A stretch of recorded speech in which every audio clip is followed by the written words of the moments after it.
Shark Week. That's probably not the best story. We all know how that story ends. Yes! I'm not going to die alone! Yeah! 5 stars! Suck it! I've had more drugs to eat today than food. That can't be healthy. Thanks, boss. This game.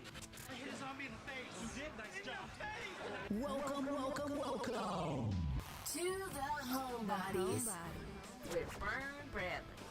Oh boy, it is February 5th, and welcome to whatever this is. It's your daily escape from your news feed to join your fellow homebodies to talk about all the stories no one is talking about. The global health crisis is extremely important, and we're going to do it a little differently today. Usually I give off the number of cases, and I don't want to do that anymore. Let's talk about vaccinations. 119 vaccinations worldwide and 35 million reported in the United States, and I advise you to use the amazing online resources to keep you and your community safe and informed. But here in the Homebodies, we're going to leave all that to the experts, and I invite you to turn it off for an hour and talk about something other than the one thing everybody is talking about with your fellow homebodies on a daily live show. You can join the conversation in our Discord channel and even call into the show at Homebodies Live. And we're trying a brand new thing today. We should get right into our future stages segment. Although coming up in the show, we've got our Novid news. Of course, that's viral news stories, not about a virus. And our virtual video village, taking a look at a film improvised in chronological order and then given to you in a single take so that we can see if we can make a thing. I don't know, together. We'll figure it out. But I've taken everything apart again, put it all back together again, and we are now streaming into Clubhouse as well.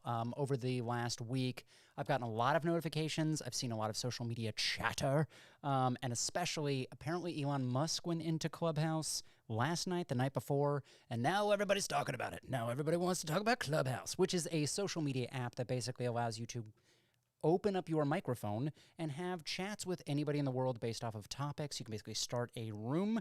If you'd like an invite to it, I think I've got 4 or 3 more of them left. I'm happy to invite you. It's an invite-only thing. It's super trendy. So I'm happy to give those away. Otherwise, if you have a way in, it's just called Clubhouse. And I'm treating this like the only way I know how to treat it, which is if you're just tuning in, I've been doing this sort of thing for many, many years, talking into microphones, broadcast over a variety of apps and places on the internet. But especially during the quarantine and the shutdown, I've been doing this since literally last March, where I went into my closet, got on my microphone, and started doing a call-in radio show from my closet, which made the Homebodies born, which was super exciting. Hello to Neo in the chat and Spencer in the chat. What are we doing today? Apparently we're talking about Clubhouse is what we're doing. That's what the whole internet is talking about, so I figured I'd join in on the fun and actually figure out how to use the darn thing and make use of it. So I am porting from my computer audio now into my phone, which is connected to the Clubhouse app, and I have created a room called Joining Clubhouse Radio. I don't know. And supposedly what happens if someone pops into that room, it's a public room. It's available for anybody who's following me to check out. Supposedly it told everybody on Clubhouse in the feed that this is happening. A likely story. What's up, Halsey? How are you doing in the chat? Let's throw on some future stages music. Since we're talking about new initiatives in staging, storytelling, performing, broadcasting yourself virtually on new platforms. And Clubhouse is kind of the platform du jour, if you will. Everyone's been talking about it as I think it's just basically live podcast. It's a live podcasting app. It's nice that you can have a conversation and join in and kind of raise your hand, join the conversation from anywhere in the world. Super cool. I've heard it described as a really great way to feel like you're connecting more personally, kind of like a Twitch channel, but for audio. And really confining an audience. It's been so interesting to see all these platforms like Substack pop up, where basically we're getting back to hosting your own community, hosting your own conversation, which is something I've natively been doing for the last decade, but it never felt like I was actually doing anything that special. And now I'm like, oh, I should have patented some of these ideas and just actually learn some coding. But this is super cool. No one has joined this room yet. What's interesting is I've tried this actually for the past 3 days. I couldn't get it to hook up using Bluetooth on my computer, but I finally hardwired the darn thing in. So supposedly I can outgo do outgoing and incoming into the phone across the Clubhouse app. And I can play my music, I can bring on callers, I can hear them, they can hear me. Super cool. And I've been doing it for the last couple of days, trying with Bluetooth, and it wasn't working. So this is the first day that I'm hardwired in. And previously, when I was figuring out which wire worked, I actually had a nice conversation going with a couple folks that just joined randomly while I had that room open. So I know I've done it correctly at least once, but we'll see how it goes. Let me know in the chat if you've checked out Clubhouse, if you've heard anything about it, if you have questions about it, if you have suggestions. I can kind of poke around this app. I could start a new room. We could figure out what we're all doing here together. But hello, and welcome. It's lovely to see so many people in the chat, popping over into our Discord, of course, to say hello to everybody there. And this is just, I thought this would be a fun way to kind of explore a new platform. I feel like I'm already syndicating everywhere else, and honestly, this is probably the easiest way to do it. It'd be nice to just go totally audio. I'd love to hear from y'all. Do you like the visual aspect to this show? You know, that I can fancily switch my backdrop in the middle of the show? Or does that matter? At the end of the day, you've seen my face. You know what it looks like. It's fine. We could just do the audio side of it, and then I don't have to worry about overheating or the contraption or the green screen. Spencer says, I haven't heard about it until today. I feel like I'm a Luddite for a millennial. I don't think that's true, Spencer. I think that there's just so much out there, and we never know what's going to hit and what doesn't. This is how I felt about TikTok. Is I feel like because I immerse myself in digital media, it all sounds the same. All the noise is kind of equivalent. So when a new app comes out, I go like, okay, that's the cool app everyone's talking about. I'll keep an eye on it. And then some of them take off wildly and others don't. And I don't feel like I really have insight into kind of the secret sauce, especially for socially driven consumer content that doesn't seem to have a native monetization path. And by that, I mean things like Vine, things like TikTok, now things like Clubhouse. I've always been kind of hesitant about that because I've looked at it and I've gone, I mean, that's cool, like, but we have ways to connect to people. That's not special or new. I don't necessarily need that.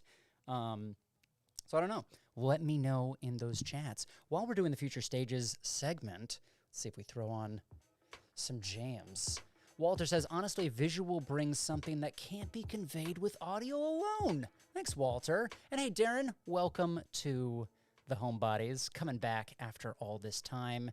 And Walter says, no, I haven't heard about Clubhouse until today. Yeah, it's taken off. It's taken off. So I'm seeing if we can ride this train. So again, if you'd like to check it out, it's an app that you can download. I have no relationship with them, so if it's bad for your phone, don't blame me. And I'm not getting paid for this, so free promotion on the show, as we do. But I thought it might be a fun way to kind of syndicate the audio side of it, get into a live dialogue, and especially to be able to bring people on the show. Again, I have the Discord channel set up, so there is actually the call-in queue. So if you go to homebodies.live, that's homebodies.live, and join the little call-in queue button, I can actually bring you on the show, and I can hear you, you can hear me, we can have a conversation, and that kind of gets around the problems we were having when I was broadcasting my phone number behind me last year, and we got a few prank calls this way and kind of moderate who comes into the community. So if you're new, you simply go to the Discord, homebodies.live, and go to the Introduce Yourself section, put in some basic information just so the community knows who you are, what you're all about, and then I can assign roles to you within Discord to basically go like, that person is a part of the community.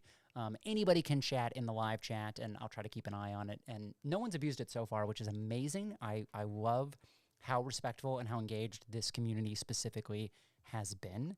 And it's why I brought the show back. If you don't know, I did the show for 40 consecutive shows last year. It was a big part of how I got through the initial brunt of quarantine. And then I got sidelined by a lot of projects. And as a more performance artist, as an actor, as a director, as a storyteller, I am so used to incubating behind closed doors for months and months and years, and then like releasing a thing instead of every day checking in with the process and connecting with the community. And in some ways, that's great when I'm in like the rehearsal room or I'm on set, right? You're getting that live feedback and that collaboration, but I don't have that when I'm stuck at home. And so the homebodies actually accidentally gave me this sense of accountability, this sense of community. And I found that when I stopped doing it, it was not good for my health. There's something to the isolation of it all that I wasn't really anticipating the real impact of. And it wasn't until I was reevaluating my goals for the new year that I was like, you know, it's really, really important to me to have that sense of connection, that sense of community, that home base, if you will. And so I'm going to try to be a little bit more dedicated to my homebodies since you all have been so dedicated to me and giving me a sense of space and place. On that note, all the joys of running a show and letting you know the process behind the curtain, what I'm going to do here is while we're segueing from Clubhouse, so this is what it looks like. I'm basically alone in this room, right? And then I can leave quietly at the bottom. And now there's all these rooms here that people are just talking about random stuff.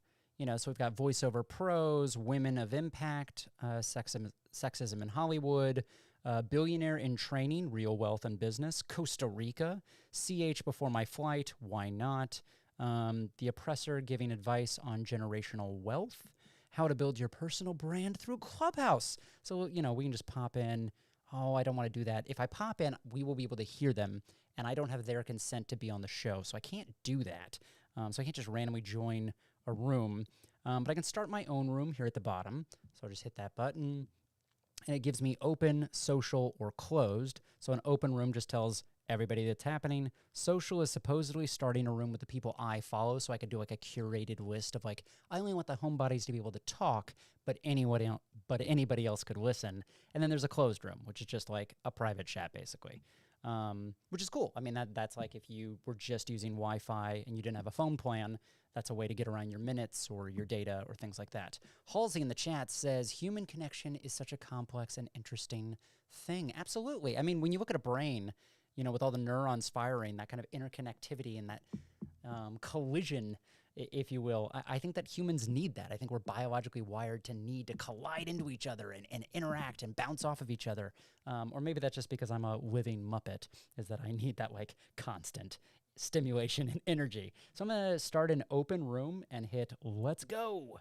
And this is just an open room. But again, we're back to where I was.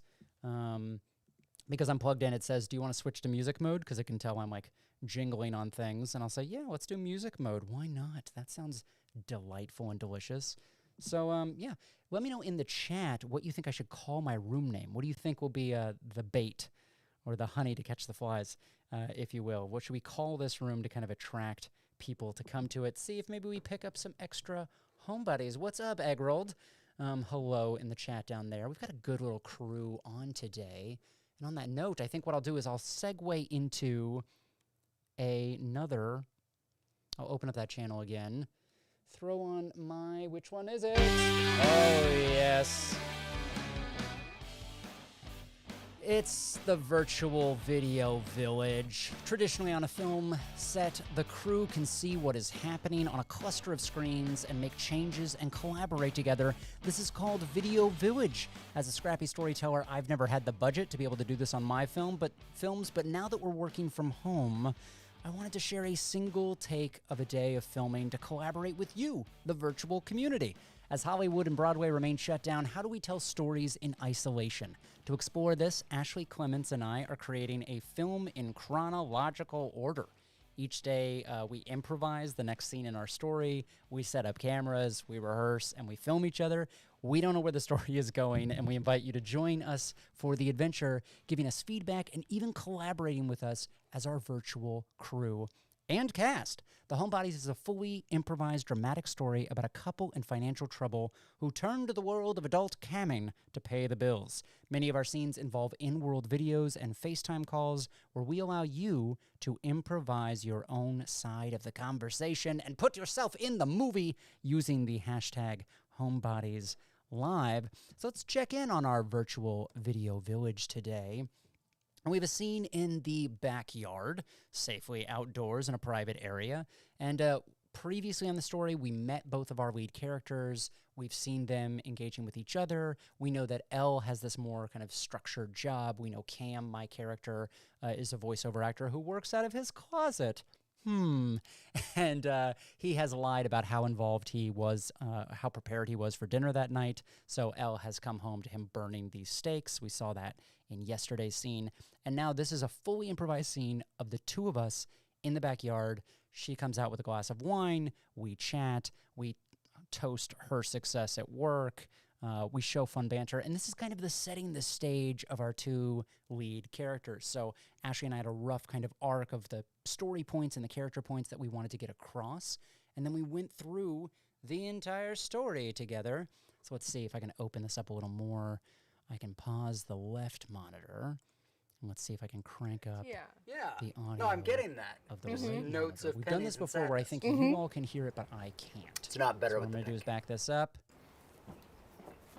I mean, color match. More, but we'll roll it on this one, and then I'll open all the way up. Out.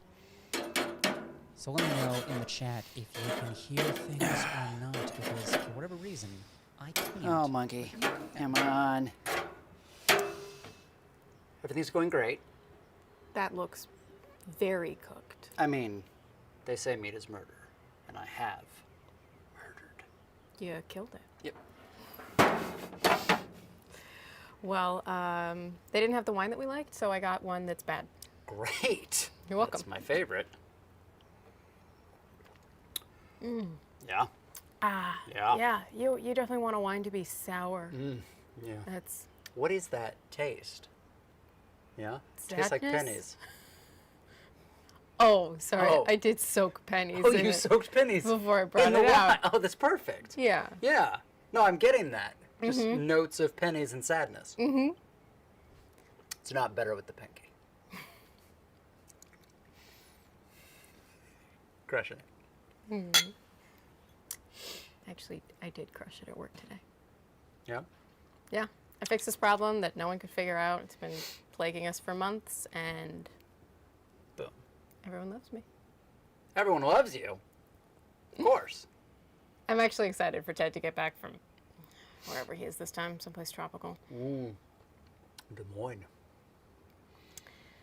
I think I'm in a really good position to get that raise. Like the raise? Yeah. That's awesome. Congrats. Thank you. We should celebrate. Let's go out. You were making steak. Yeah, but that's not food. Okay. Why don't you do a series on that last line? Because Yeah, okay. Oh, this isn't food. That's not food. we can't eat that, is what you said in the wide. All right. Oh, we can't eat that.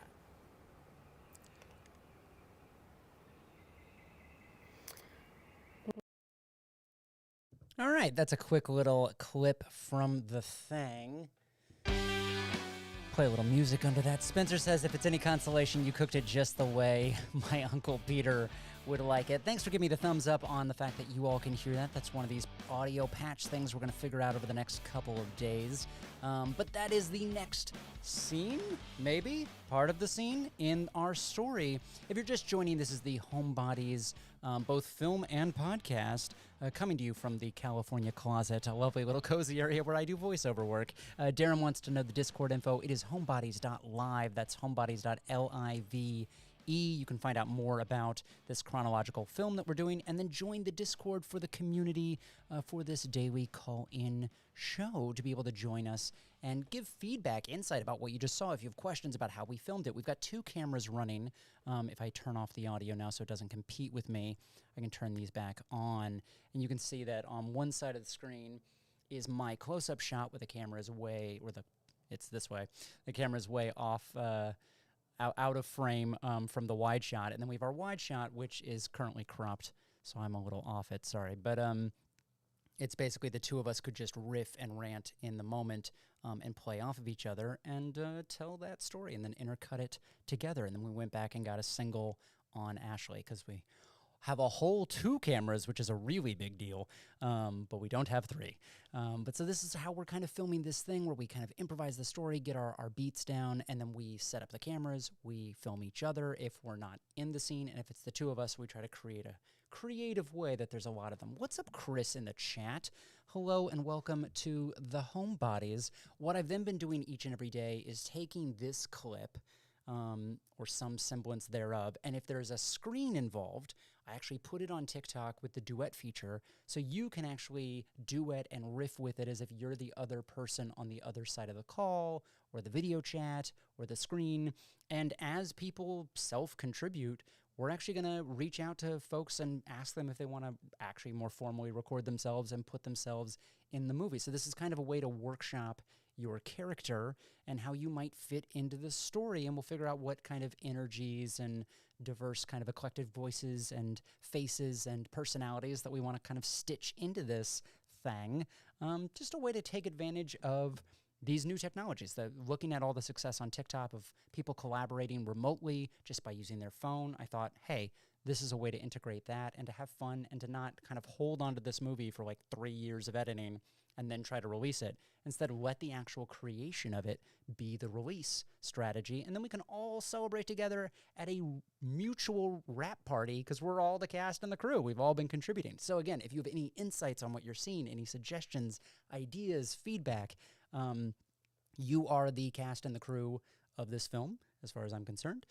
So join in with us as if you're there on set at our virtual video village.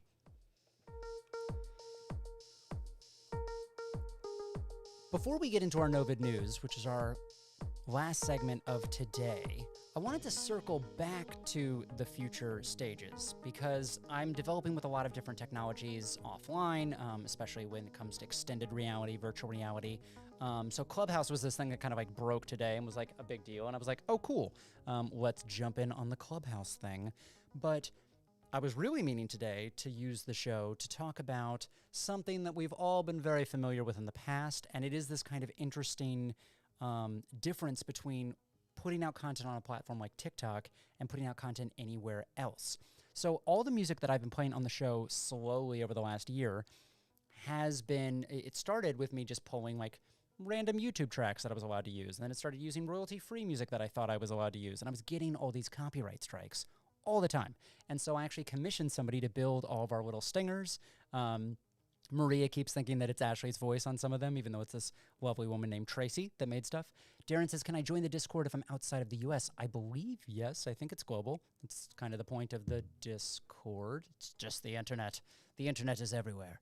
But give it a try. Maybe not. We'll find out. Help test it with us, Darren. But yes, our homebodies are all over the world, so this is fantastic.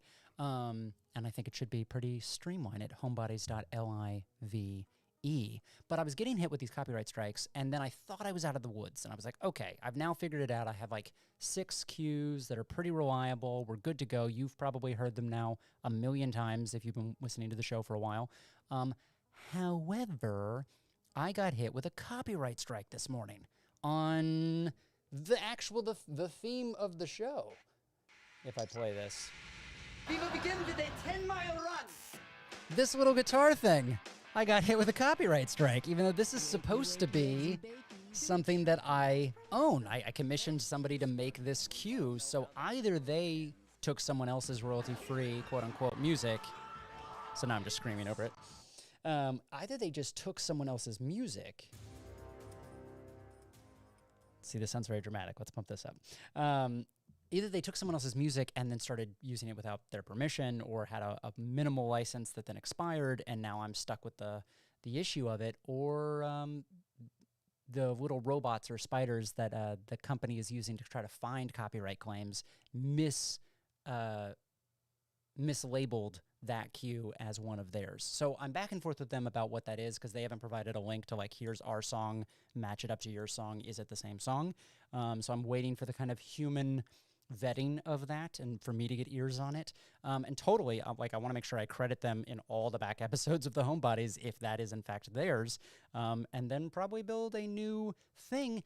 And because of that, I thought, okay, why don't I start making some more cues. And I've done this for the last year for all of my production stuff, is just used artificial intelligence music that just takes a bunch of stems and kind of puts them together. The computer, the robots do it for you. It's about as reliable as you'd expect. You cruise through a lot of really bad to get to a few decent. But I've been using these stems on the show and on other projects of mine for the last year. And so I thought I'd take you through that process just so you could hear some new cues that we might make for the show today. So if I pop over into, let's see, Chrome and share the Chrome, there's our Discord channel. Hello, everyone. And I use this group called ecritmusic.com, which I just went ahead and paid for the year because I was like, look, they're doing something cool that I don't know how to do. I could sit here and write music. I do have a guitar. I could maybe drum or beatbox. That's how I would make some percussion. I could sing, but it would be pretty limited. And so I went ahead and just subscribed to this service. And I went ahead and paid for them for the year because I was like, hey, it's a nice service. It's doing something I can't do. Let me throw them a buck. It was more than a buck.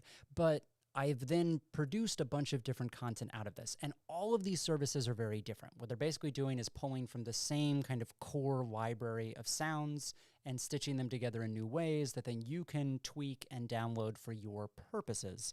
Some of them then, the royalty on it is that they get some of your YouTube money, which I don't make a lot of YouTube money, but I also don't want to like retroactively have to figure out invoicing and billing and all that stuff. So I've just been using this because they basically say you can use this music. If you hit the create music button, it's kind of like clicking the shutter on the camera. You then own that music. So we see these favorites over here on the right. These are things that I've just produced in the past that I was like, that was nice. I like that.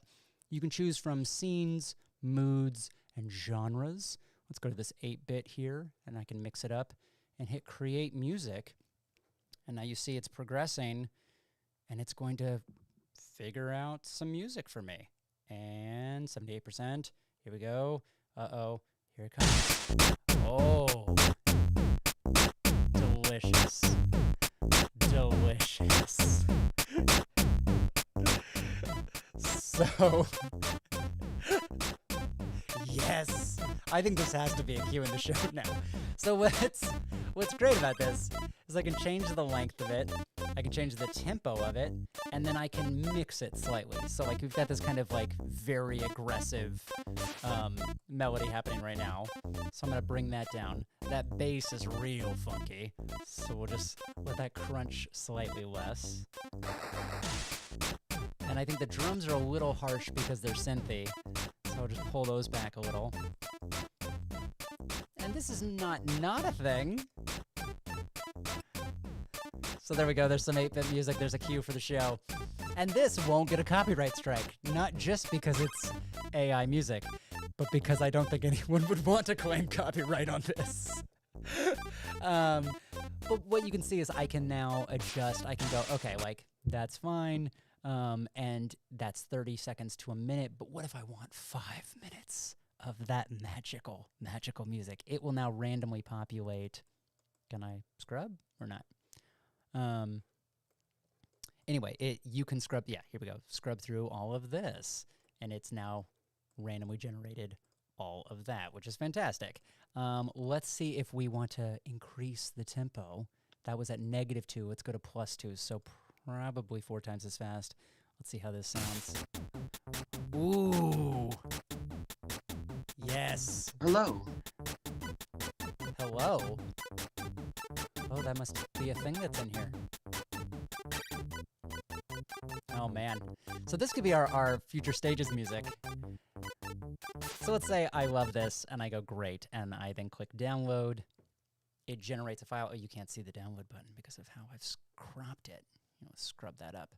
So that still crops it. So let me move the screen so you can see it. There we go, the download button or the favorite button. So now it's going to package it all together, all that magicalness, and turn it into an MP3 that I can download on my computer. And then I have a WAV file or an MP3 file that I can use on the show, or I can kind of intercut a little bit. But now that is a copyright-free stem that I can use. And that's Ecrit Music. Again, no sponsorship. I'm a super generous guy because not only do I pay them, I'm promoting them on the show. Just for some funsies, let's see if we go for some acoustic sounds. And then within that, let's go for chill. And then, let's see, adventure, simulation, puzzle, village, or travel. Somebody in the chat, tell me what to go. Tell me what to do. Let me know which category we're going to go into. That's adventure, simulation, puzzle, village, or travel. Who's going to get there first?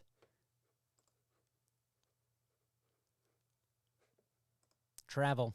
Thanks, Halsey. Appreciate it. All right. So travel, create music, hitting the button. All right, Halsey, what did we get?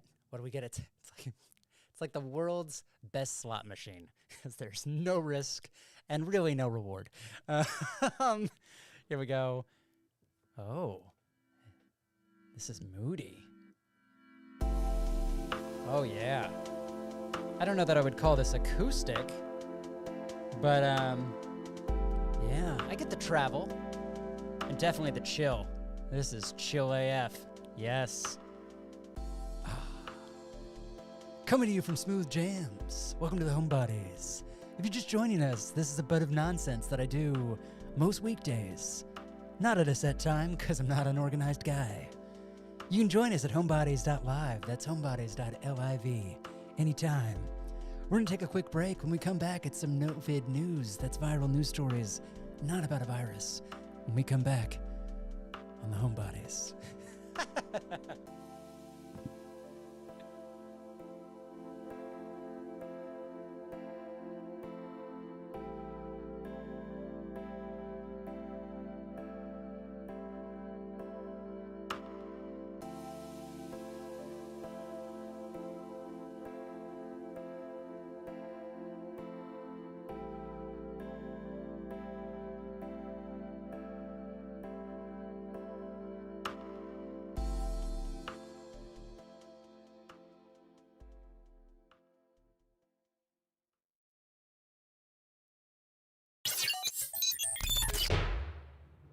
No vid news. Viral stories, not about a virus. Oh no. Y'all can see the magic happening now as I'm frantically trying to find my bylines. Oh, there they are. Marijuana shortage in Jamaica. Harry Potter coming as a digital series, it's rumored. And rest in peace, Christopher Plummer. Let me get back to my office background so I don't broadcast my show notes to the entire internet. You're welcome. You're welcome. Checking in on my own personal timeline, this is the 7th day of the Homebodies, the first day on Clubhouse. What? Probably the last. 331 days of full quarantine for myself and 345 days since my life completely derailed. And I went indoors. I'm an indoor cat now, and that's who I am. We should figure out what I should do for 365. It's 20 days away, my full year since I shut down my life for all this nonsense. Heavy rains followed by an extended drought, an increase in local consumption, and a drop in the number of marijuana farmers have caused a shortage in Jamaica's famed but largely illegal market that experts say is the worst they've ever seen. Activists say they believe the pandemic and loosening of Jamaica's marijuana laws has led to an increase in local consumption that has contributed to scarcity, even if the pandemic has put a dent in the arrival of the tourist season. The government's Cannabis Licensing Authority, which has authorized 29 cultivators and issued 73 licenses for transportation, retail processing, and other activities, says there's no shortage. No problem here in the regulated industry. But farmers and activists say weed sold via legal dispensaries known as herb houses is out of reach for many, given it still costs 5 times more than pot on the street. I know this was a big problem in California as well when dispensaries kind of became an investment strategy, and rather than prop up and legalize the communities that had already built and invested in the market, it suddenly became brand new people entering the space and still just disenfranchising the people that were there first and the people that these kind of loosening of restrictions were supposed to be supporting and helping and kind of stimulating the economy of.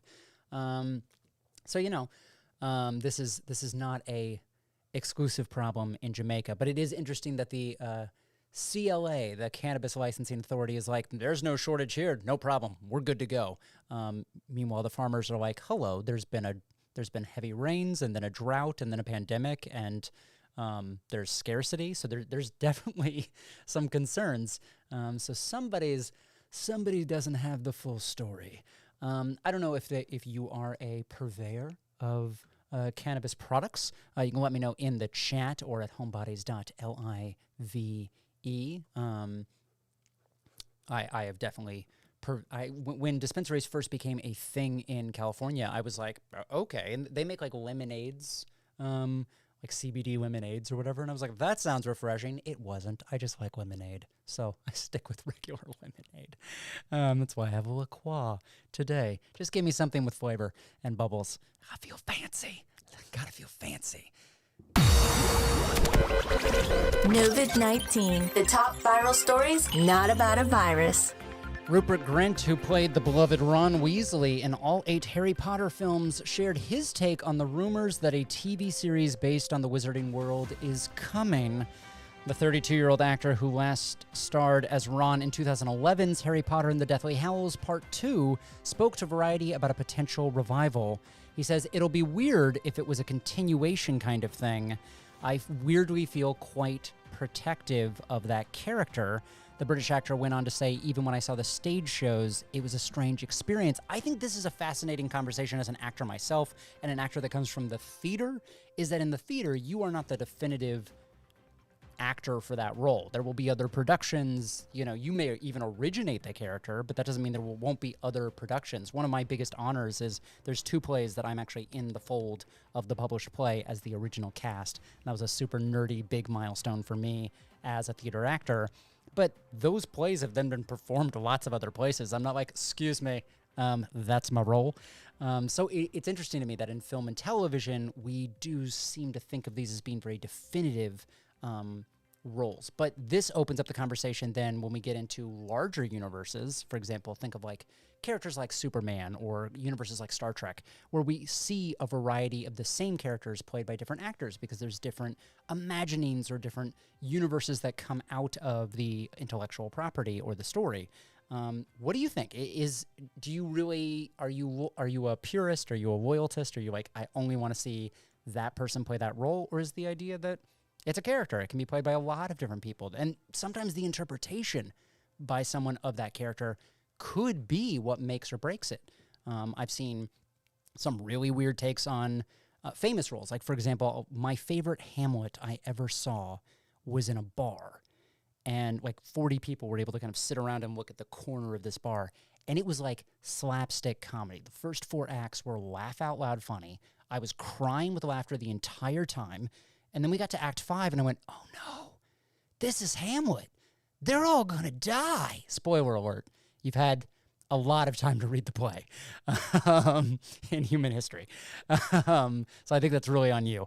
But yeah, they all die at the end, except for Horatio, who he's the reason we know. He's the reason we know that everybody died, because he tells the story.